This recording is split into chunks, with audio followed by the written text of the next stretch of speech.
Hey guys, this is just a quick screencast of our impression PowerPoint. So one of the things I want you to do today is to kind of make some impressions in whatever you have lying around. Well, I'll keep talking while this thing's taking a while to load up.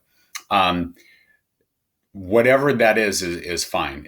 Ideally, if you had some clay or Play-Doh or something like that that you could whack and like do no harm to, and that would be great. But really, anything that you can make an impression in is fine. If you have a piece of wood, if you have a piece of plasterboard, whatever you have around, just find a bunch of different tools and things like that that you can hit with it, and then you're just going to take pictures of the different types of impressions that are made. Uh, in the thing. If you absolutely have to, you could always just go out to the ground because you can leave an impression in the ground as well. So just find something that you can whack and make some impressions in, and that's about as best we can do here. All right. So what is impression evidence? Impression evidence can be defined as objects or materials that have retaining characteristics of other objects through direct contact. Impressions are created when one object is pressed against another material with enough force to leave an impression of the object. So one example of this is when we were doing the bite mark impressions.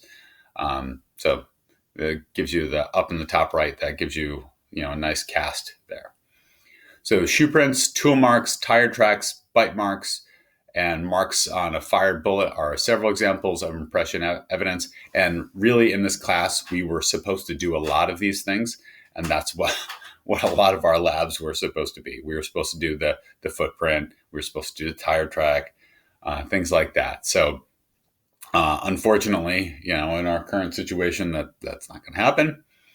But we'll do the best we can. Impressions may be found in or on many different types of materials. The quality of the impressions depends on the object making the impression and the surface conditions, such as how hard or soft it is and what type of material it is: soil, mud, dust, concrete, grass, skin, etc. Certain things take impressions better than others. As far as collection methods go, investigators analyze the impression evidence to find unique characteristics to link shoes, tires, tools, and other objects found in a suspect's possession to evidence of the crime. So collection of impression evidence can be accomplished using several methods. 2D, this type of impression is using photography. Some impressions may be dusted with fingerprint powder to be collected or lifted with tape. They also may be collected using an electrostatic dust lifting process. It all depends on what it is. 3D, this type of impression can be documented using photography as well as by casting, which involves using dental stone or something similar to preserve the dimensional characteristics of the print. And that's shown in the pictures over there where you could actually make a cast of the shoe. Tire tracks are important in forensic investigations and are usually found in road accident scenes or in the access and escape routes of other crime scenes. Tracks help investigators identify the type of vehicle that left them. Investigators may make ink prints or tire or plastered casts of a track. They will also have photographs that can later be used to prove a match. So some things that they look at: tread pattern, the width and depth of the tread pattern, unique characteristics due to wear pattern or defects. And there are tire databases that are used that help investigators figure out, what kind of tire this is, and then they can match that to different cars based on what cars used certain types of tires. And here you can get into class versus individual characteristics as far as the unique characteristics with the wear pattern. So, if if a certain car maybe needs an alignment or something, then it might wear more on one side of the tire versus the other, and that might change the pattern. Certain defects or patterns may be left on a tool when it is made or used, which can be used to find matches between evidence at the crime scene and tools or objects found at a suspect's home. So tool marks can be classified in two ways: impressions. As a tool hits a softer surface, the shape of the tool and imperfections in its surface may be left behind as an impression. And then scratches. As a tool moves across the surface, it may leave ridges or striations behind. Some tools leave both. Some things to analyze: dimensions of the impression, ridges or striation patterns, defects such as nicks and chips, paint chips or metal shards left on a tool. So as you're doing your impressions today, try to see if you can notice any of these things. You may or you may not, depending on what you're using on both sides of it.